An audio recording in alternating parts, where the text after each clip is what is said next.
Well, good morning, ministers, commissioner, ambassadors, ladies and gentlemen. It's a great pleasure to introduce this panel, Closest to the Enemy, NATO's Eastern Flank. And today, here, truly, we really stand at the edge of Europe's defense. And I'm honored to be joined by this panel with three of the most capable defense leaders in Europe, chiefs of defense from Lithuania, Latvia, and Estonia. So again, General Raimundas Vaikšnoras, Lieutenant General Andrus Merilo, and Major General Kaspars Pudān. I'm going to turn, of course, here the main topic of our maybe thoughts and concern is the lessons learned from Ukraine, as the conference implies. And I'd like to start our first question, maybe echoing a little bit from Commissioner Kubilius, who I believe challenged us in a bit, said, have we learned the lessons fast enough? So my first question for chiefs of defense, and all of you, maybe one by one, what have been the most critical operational and strategic lessons from Ukraine that have influenced your national defense planning? What have been these critical lessons that you have learned? Probably I will start. Actually, we're learning a lot of every day, and knowing how quickly technology is changing and how battlefield change in recent years. But main lesson, probably what strike me, we have to use given time, what Ukrainians giving to us until they are fighting Russians and trying to smash them, to time for preparation, time which is very valuable, and we have to use it in a proper manner. Of course, just from strategical point of view, I could say, operationally, we already made some decisions to make preparations, like fortifications, parks in Lithuania, which helps unit commanders to quickly establish defensive lines. But also we are talking regionally about Baltic defense lines, which we want to connect with the Eastern Shield, with the Poles. And of course, as Commissioner mentioned, we have to integrate all lines from up to north to south and to make it consistent defensive line. But of course, it's a lot of different projects ongoing, which is again very important to somehow to connect, because it's not only about national project, but also European Union, NATO, and also Americans, US Army Europe initiatives. And now we have to look not about only what we can do on the ground, but how to integrate with drone walls, as we say. It should be like multi-domain approach, and not just to separate what is on ground, how we're going to defend our countries from flying objects, but it should be integrated and have to be as a one consistent barrier for whatever what could come in Lithuania. Maybe I'll stop here. Okay. Yes, if I may, thank you. It's a pleasure to be here today with all of you. And critical lessons, I asked myself, and the question was, are we doing the lessons timely?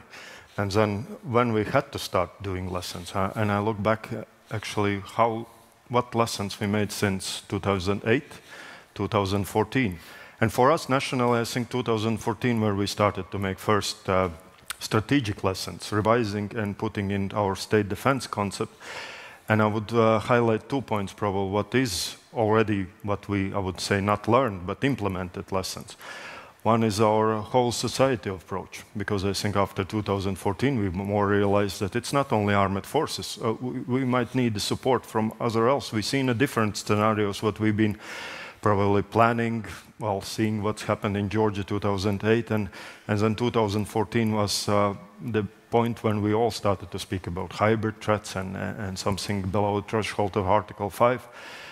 And then we understood that it's more about not our preparedness, our readiness, but resilience of whole society, resilience of critical infrastructure, resilience of municipalities and state structures and security organizations. And I think this is the main lesson, what we already, I would say, implemented. How long it took? Well, in the papers, it took 3 years, I think 2018, 2019, once we have in our defense concept term of whole society or comprehensive defense in our case. And this was one of these lessons after 2014. More looking at the military, same, was the resilience. And that's why our decisions was made to strengthening territorial forces, territorial defense. So the role of our National Guard was improved or taken back. It was renaissance of territorial forces, giving them more power and strength into ranks and preparedness. But only after 2022, I think we more started to look at our operational lessons. Why? Because I think all we recognize that some basic principles of war, like surprise, mass, economy, well, I would say concentration of forces, and also the initiative is lost now. And we have to look for these new solutions, how to, still valid principles, but how to apply them into our forces. And operationally it's changed, similar like Raimundas said, so the pressure of us was make defense up front, so it's not only about geography where we have advantages, so we have to overcome the adversary advantages, what they have of their proximity of our borders. It was more preparedness of our stockpiles, so that packing up on our readiness on both us, our industry, and so on. And of course, it was more about strengthening or a layered approach to all solutions. Primarily, of course, air defense, but same applies to command and control as a function. So all functions probably made us to look into layered approach. So these are main lessons what I would call at this moment. Thank you. Good morning. The main lessons from Ukraine are as follows. First of all, I think the risk of miscalculation is rising. Why? Because Russia was stupid enough to attack the Ukraine believing that they will achieve the quick victory. Now they have false reasons to believe that they succeeded despite of the heavy losses. So most likely we have to read back about our credibility of our deterrence and think how we can be more credible to tear the Russians in the near future. And this leads my thinking to the next point. It's not enough just to build up your defensive capabilities to defend your society against the Russian attacks. We have to also build up the deep strike capabilities that we can deliver the lethal effects back to the Russian territory in the very beginning of the next conflict. It's just a matter of time when the escalation will follow. The only thing what Russians understand is when they feel the pain. And this is quite obvious lesson from ongoing war in Ukraine. If you compare very beginning of the conflict when Ukraine was forced to conduct only the close fight, as it is now when they have basically capabilities and also a lot of effective attacks against the critical nodes in Russian system in deep areas. Third one is resilience of our population. We are living in the peacetime, which is a good thing. We would like to live in peace and enjoy all the good, let's say, sides of the life. But at the same time, we have never yet even discussed about minimum level of the essential services what we have to maintain during the crisis and war. And this is the biggest thing what we can learn from the Ukraine.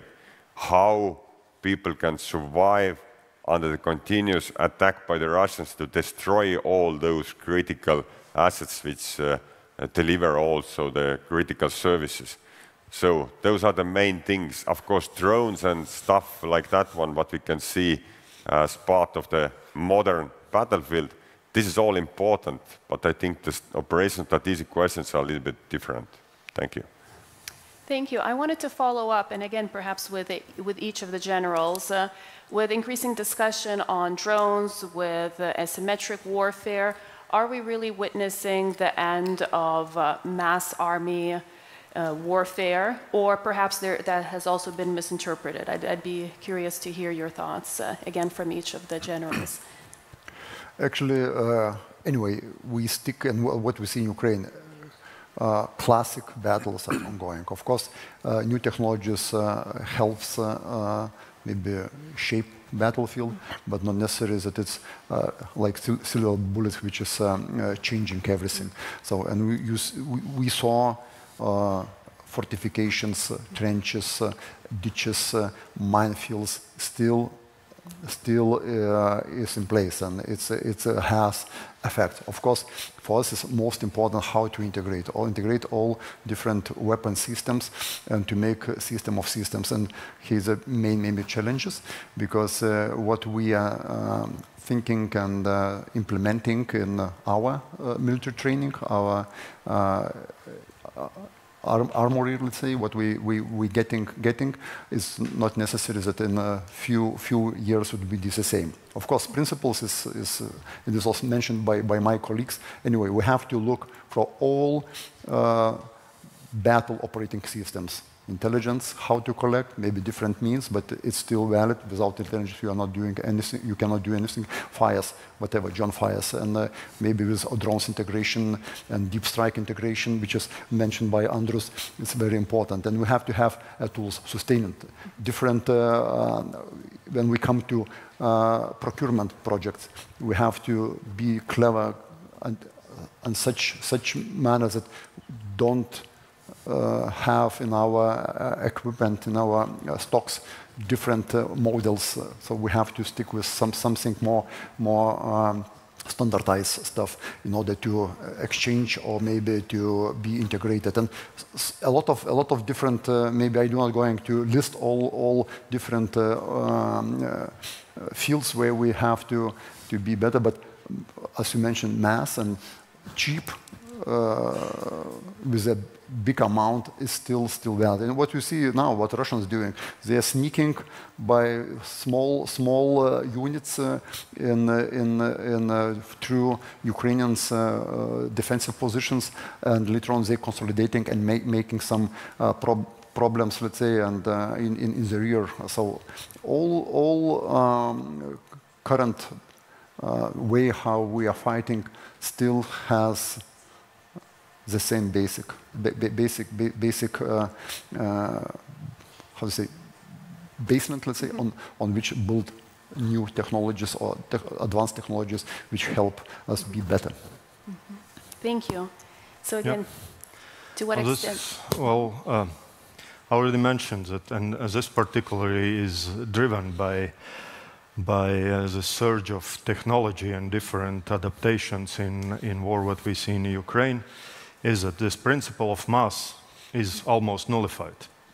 But it's still a valid principle and needed principle if we want to have maneuver, because we need forces to maneuver, to seize the terrain, to hold terrain, and that's where we have to look for the newest solutions. But the same, of course, we can say that these technologies brought an end of mass by manpower, by vehicles. At the same time, I would say it's brought different approach to what we understand by mass.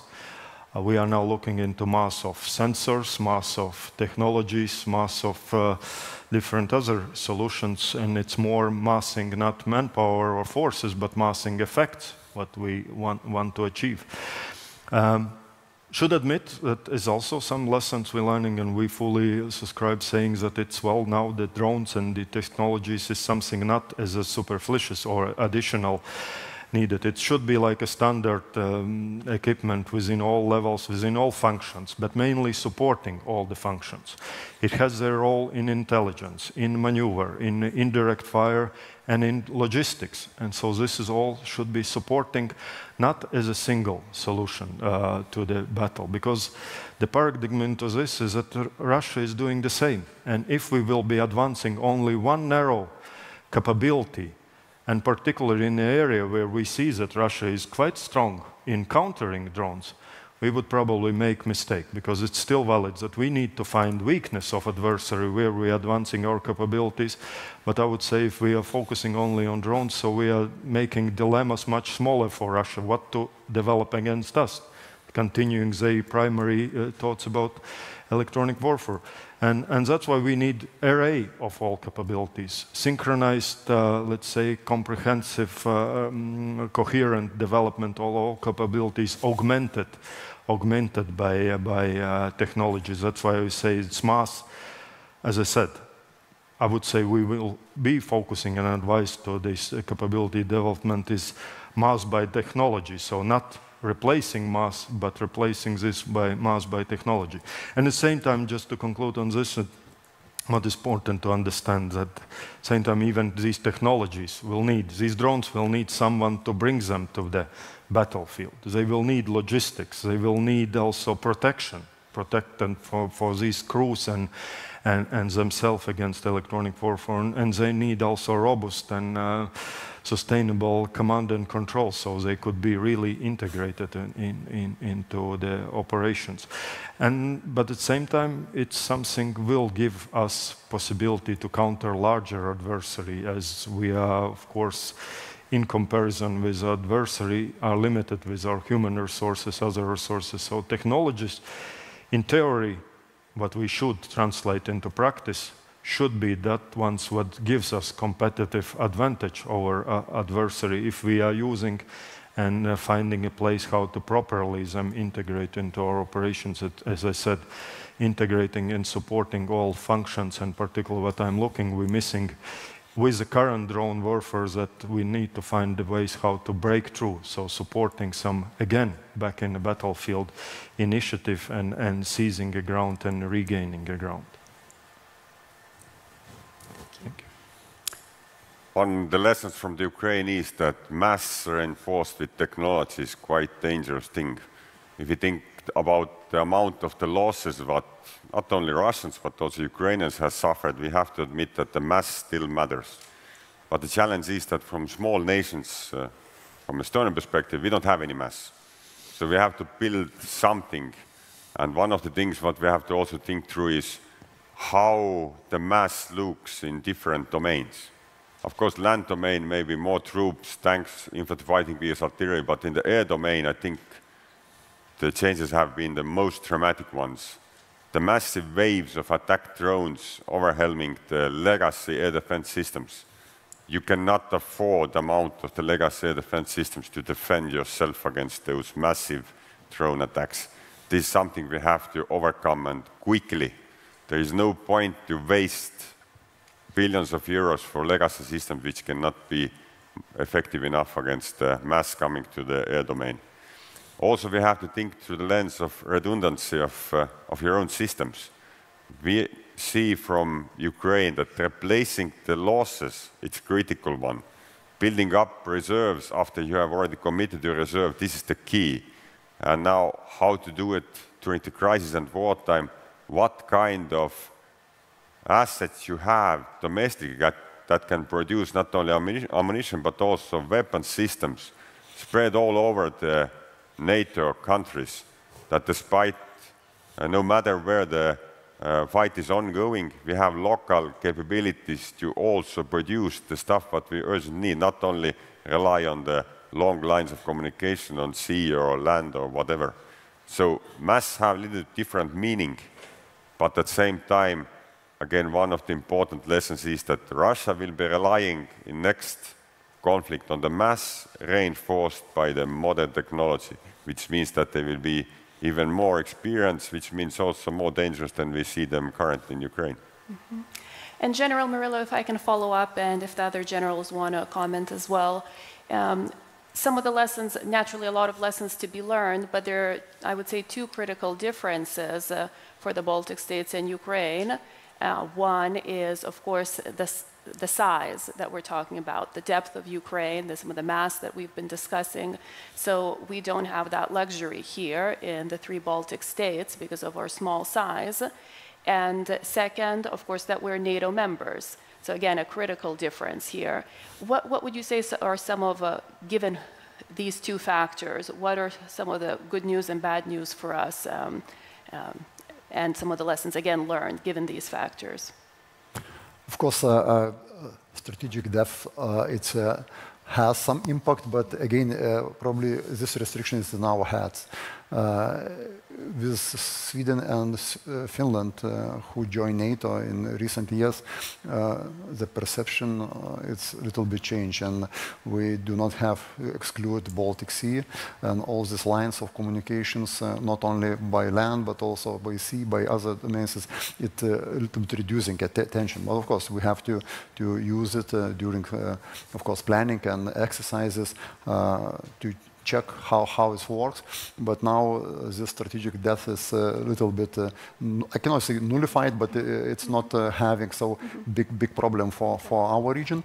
But of course, it's very much depends on our preparation of, I think it was mentioned a few times even today, our commitment, because sometimes we are talking about Article 5, but we're forgetting Article 3, that all of us, we are responsible. We are responsible for safety and security of Europe. And of course, having our allies, Americans, in our case, German-led TFP battle group, which is going to increase still brigade sizes, the same relatively in other countries. It's giving a huge power, huge deterrence effect. And when we calculating, anyway, you know, it's purely tactics. In order to attack, you have to mass 1 to 3 at least. If you are fighting in urban terrain, it could be even 1 to 6 or maybe 1 to 10. And of course, miscalculation, what Andrus mentioned, it could be from Russians part, but it's again very much depends on us. If we are not going to be ready, and probably from today's perspective, I'm not wanted to say anything about political situation in Ukraine before war, this full-scale war, but probably from today's perspective, they could return back. Probably they would invest more in armed forces, in deterrence, and so on. That's why what I mentioned at the beginning, time is very crucial for us. We have to use this time to prepare ourselves, to buy something, to make our capabilities which is in line with our allies. And of course, alone we are not withstand whatever aggressions. But together as a NATO, I am a strong believer in NATO. So we could manage to deter. And of course, in case if deterrence fails, so we have to be ready, as Andrus mentioned, to strike back at the same time, maybe in a few hours.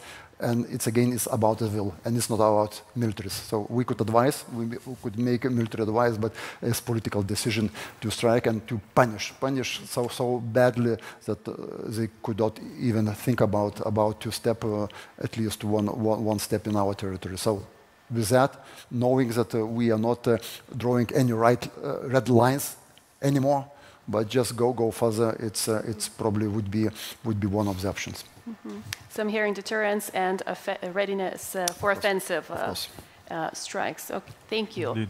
If I may add to all what Raimundas said, I think definitely is this difference in geographies in our disadvantage from one point as a depth. Of course, geography itself is here in Baltics more, of course, defense supportive. But at the same time, it makes also Russia probably to think what are their objectives and probably thinking what is a different approach. And that is for us to mainly understand what are their objectives could be, taking into account their advantages. They definitely perceive that they have this advantage, territorial advantage of their proximity. Definitely they have previously, before 22, even more, we observed that they have the advantage of sustaining constant operations. So we've seen them very actively exercising and maintaining their troops out of garrisons in training areas for much longer periods. So their, I wouldn't say suffering, but ability to keep soldiers out in the fields is much more surpassing our ability of doing so. The combat readiness is their advantage. At the same time, with possibility as offender or aggressor also on decision making. So what is our main task here as against these disadvantages is to deny them quick victory. So that's what they probably most looking for, this achieving quick victory, and this should be our main goal. And what Raimundas said, of course, one is part already is, I would say this is a third step or third phase when we have to demonstrate our resolution to being capable of striking back. But before achieving this, is two other points already mentioned here, but for my main comprehensive operational approach is one is our survivability, so our air defense, our forces can survive first shock, and also survivability of our C2 systems and so on, so we can communicate, understand first of all what's happening, so situation awareness and understanding. And second, of course, is very quickly to fix or block or stop adversary where we want them to be later already engaged. So that's why our all three Baltic states, and I would say also Poland, of course, initiative about our Baltic defense line is very significant. What is mainly focused on enabling terrain. So as I said, we are not now focusing on in depth where we can use terrain features. So it's opposite. We're making terrain features already on the border. So that's why it's very important second phase. And once adversary is packed into engagement zones, still in pipelines, waiting on our borders, I think this is their vulnerability when we all collectively, I hope, with our allies, we can decisively strike. And I think this might bring a message that they will not achieve very quickly the results. And still, already in Russia probably also makes their decisions much easier to stop further aggression when they are not stuck in and cannot, so let's say, explain the withdrawal to their population, I mean Russian population. Thank you. Yeah, looking on the geography, we don't have any strategic needed operation depth. We don't have space, and we have to make sure that to enhance the credibility of deterrence, the Russians must understand that they don't have sanctuaries as well. So we have to also mass all the effects as part of the collective defense approach, and we have to also think how to build up in reality the NATO's forward defense concept. First, I think we have to integrate Ukraine into the NATO's forward defense concept without full membership in near future. And after that, we have to also communicate to the Russians that they will not succeed. And to achieve this one, we have to build up starting belief by ourselves and convince the Russians that we are not only combat ready, but we are ready to win in the very beginning of the next conflict. And this is the key. As long as Russia will believe that they can achieve some kind of strategic surprise in some regions, we will not reduce the danger posed by the Russians. But we still have luxury to conduct the preparations. We already have noted that Russia will not slow down. We understand that war will not end in Ukraine. It may temporarily stop, but at some point the Russians will continue. So we have time for preparations. We have to just shift our mindset once again and build up capabilities, what we need to be able to fight in the same way as we have all studied in the military schools, all the military people. Deep fight, supporting the close fight, that's the key. And we cannot restrict ourselves to our own territories.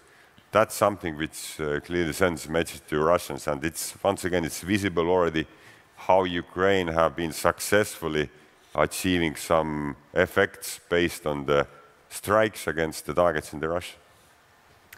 Ready to win. I think this is a great mindset to embrace. And this brings me to my next question and discussion, and you've already all touched on it. You've touched on this concept of societal resistance, whole societal defense, societal readiness. And I think all of these are really necessary to be ready to win, and maybe even ready, as you had discussed, General, ready even to strike, right, in offensive strikes. I wanted to ask now, though, maybe each of you, one by one again, to what extent do you believe your society, and here not only the military, but really the businesses, the political leaders, the civilians, to what extent they are ready, they truly understand the risks today, and to what extent they are ready. Well, initially I was going to ask not only to bear the costs of total defense, but I will say now ready to win.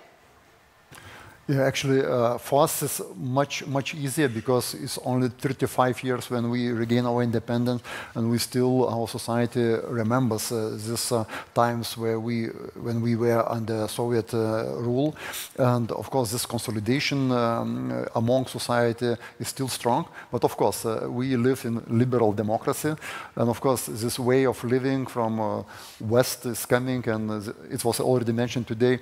It's very comfortable life, and sometimes we have this wishful thinking that nothing touches some all atrocities, all crises will overcome somehow, and maybe someone else could make it. And I think the best ever historical moment that we managed to join NATO 20 years ago. And of course, it's on one hand, it gives us sense of security. On the other hand, sometimes people believe, and I personally hear a lot of,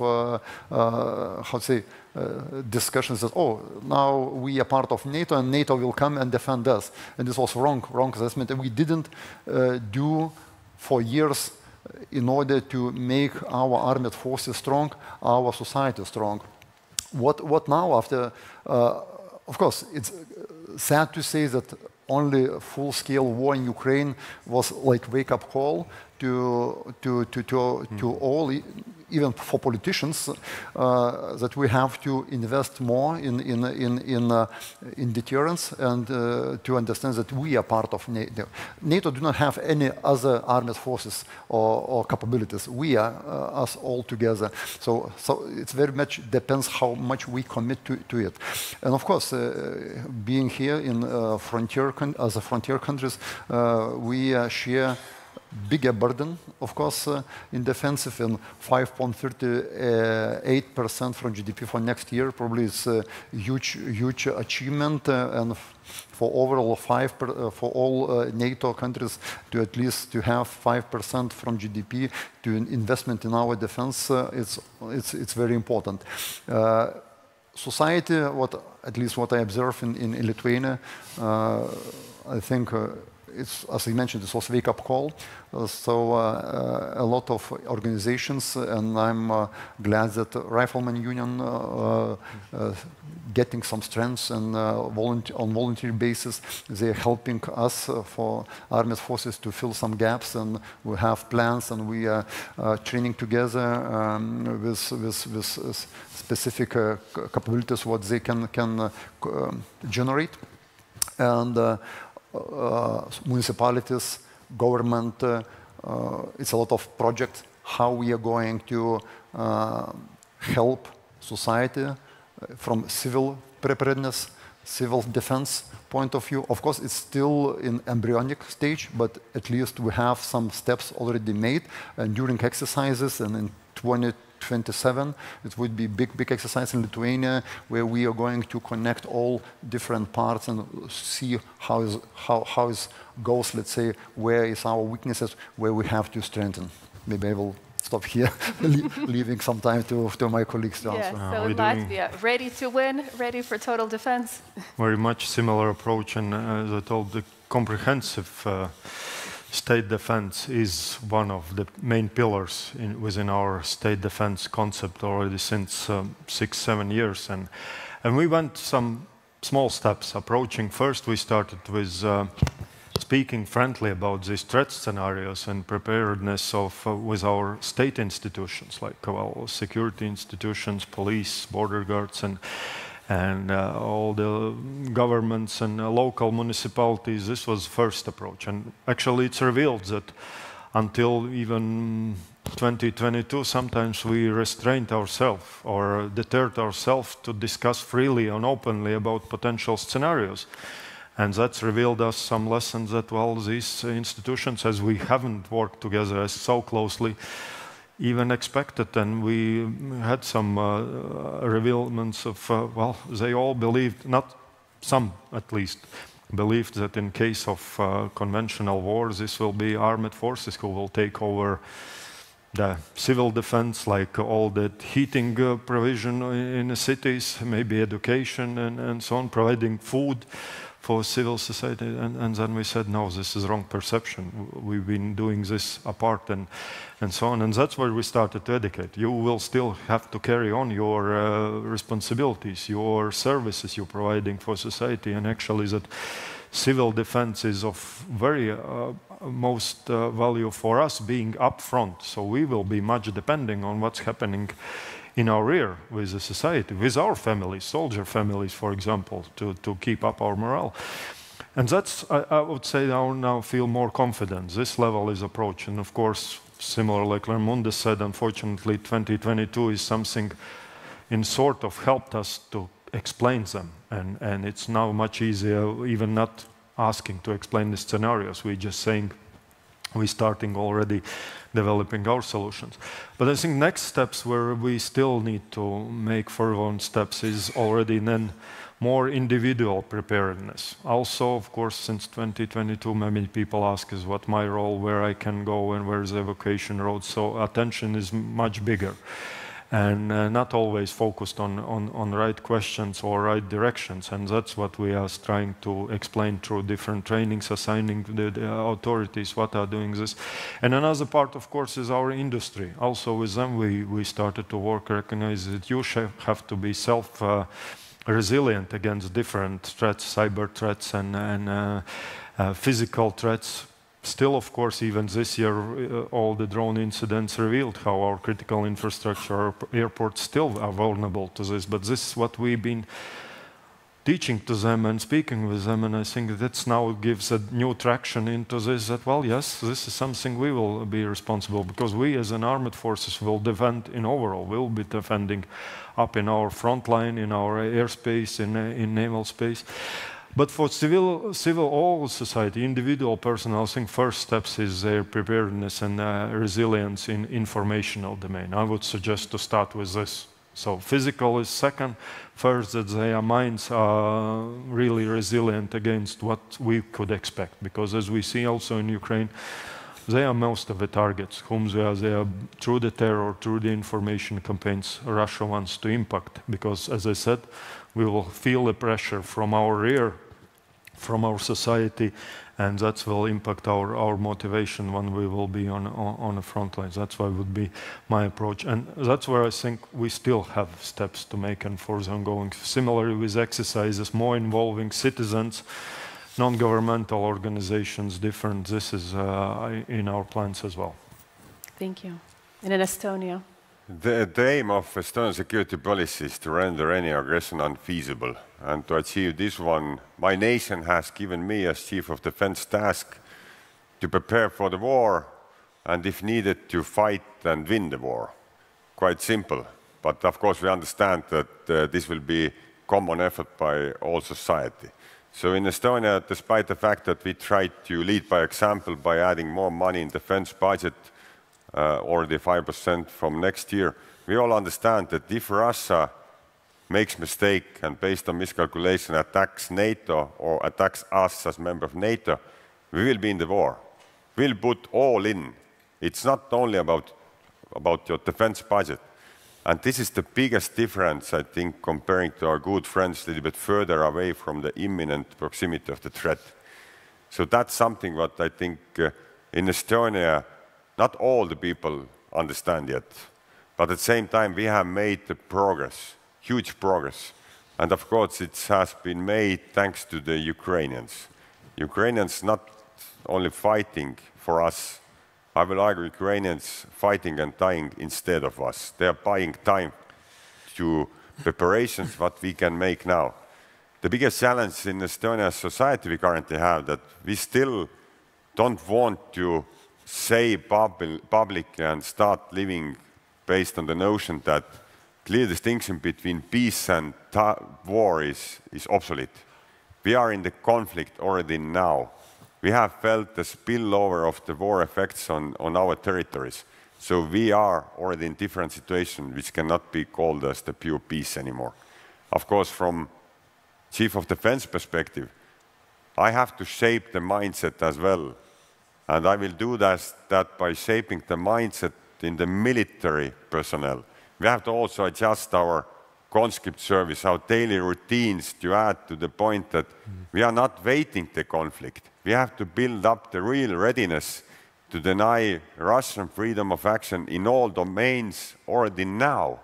We have to figure out what kind are those so-called hybrid activities, what they can do daily and that they're already doing to shape the basically character of the next conflict.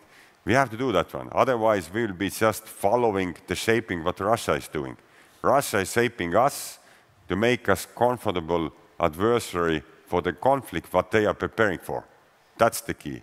And at the same time, we're also making mistake by mirroring too much the capability developments in accordance of what the Russians are doing.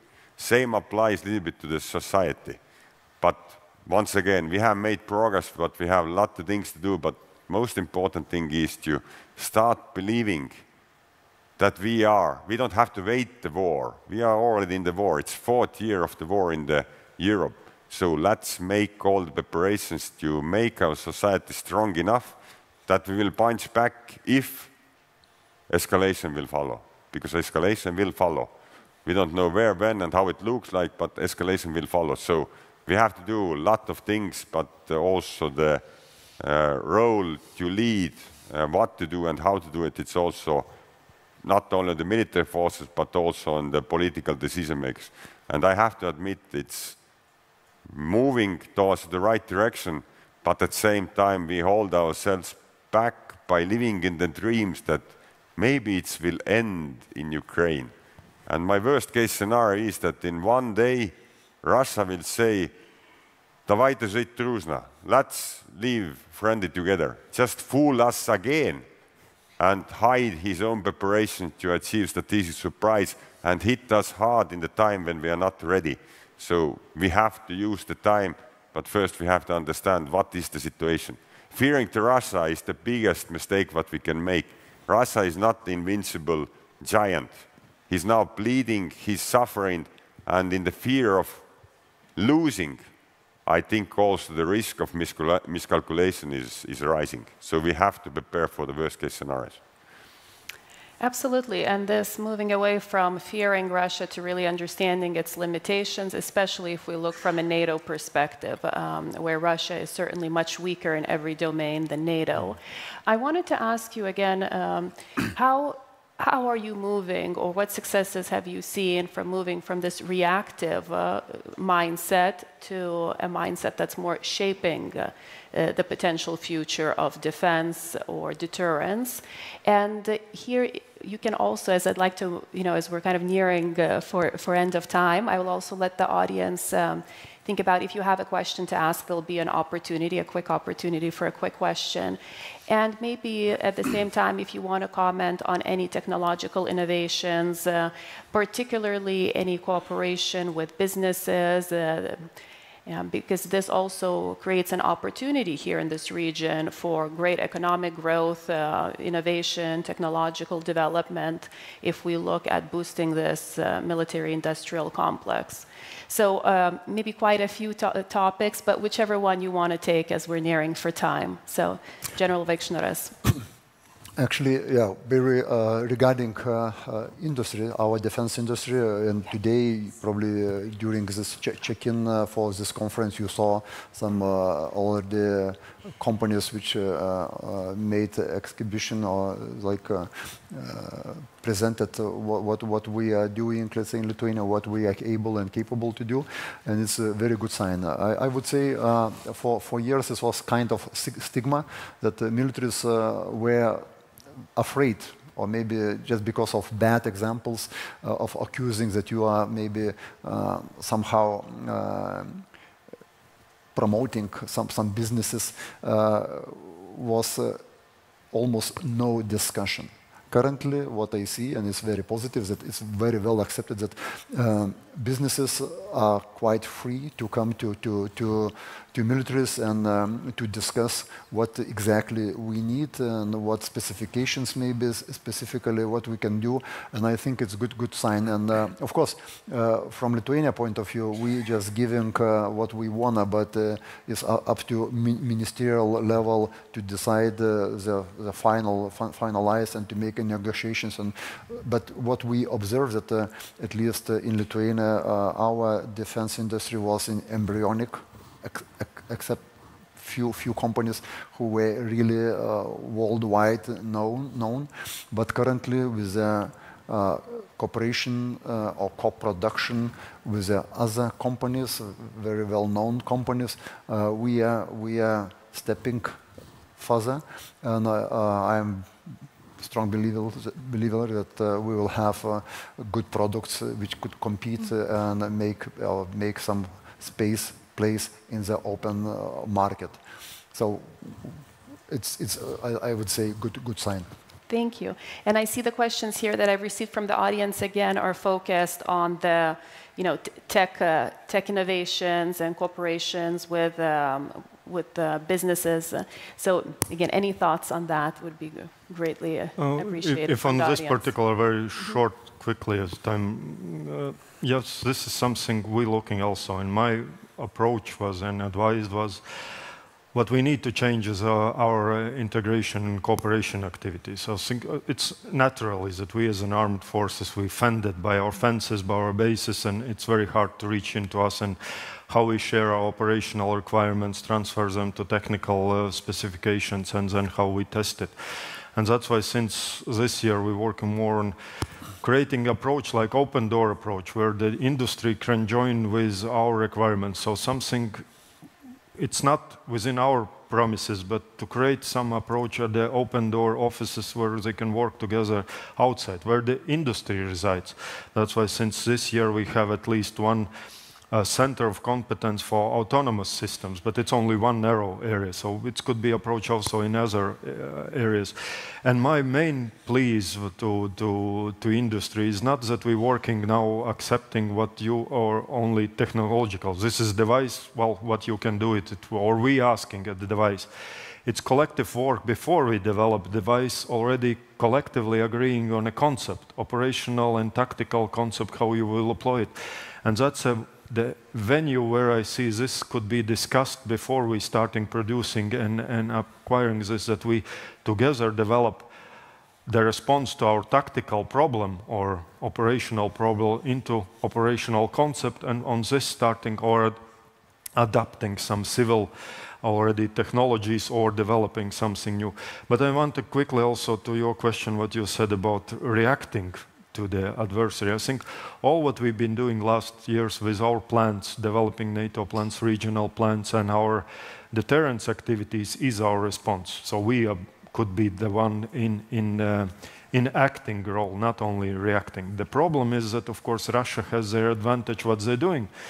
And they're seeing that we are only still in reacting role against their malign activities, these hybrid activities on our borders, against infrastructure and so on. And this is where we have to find the ways how we could be not only reacting and reacting very strongly against 7 border guards on a border somewhere, and the problem here is anticipation. So what is the next? What is the next cable? What is the next infrastructure they will attack? And once we find these ways collectively, both based on experience, both on our minds, and create our resilience into this, so we will be, again, overcoming this disadvantage. Thank you. Innovation and experimentation is the key, because we have to regain the technological superiority comparing to the Russians. We still have potential, but we have to do it. We have to do it systematically and also allocate resources for that one. So it's almost impossible to predict when we currently do the 10 years plans, development plans. It's almost impossible to predict the future. So we have to figure out what will be those new technologies, new approaches, which will give us advantage in short term and long term. At the same time, we have to also make sure that those, let's say, new technologies will be affordable. We cannot go in the way that, okay, now we have more money to spend, let's make everything much more expensive. It must be vice versa. But we have to also maintain flexibility in our planning and procurement process, which also enables us to buy something completely new as soon as we figure out that this is the solution and put aside those old legacy systems. Because currently we are out of balance buying those legacy systems, what we already know that we need, comparing to the new technology which will most likely arrive in the near future. Thank you.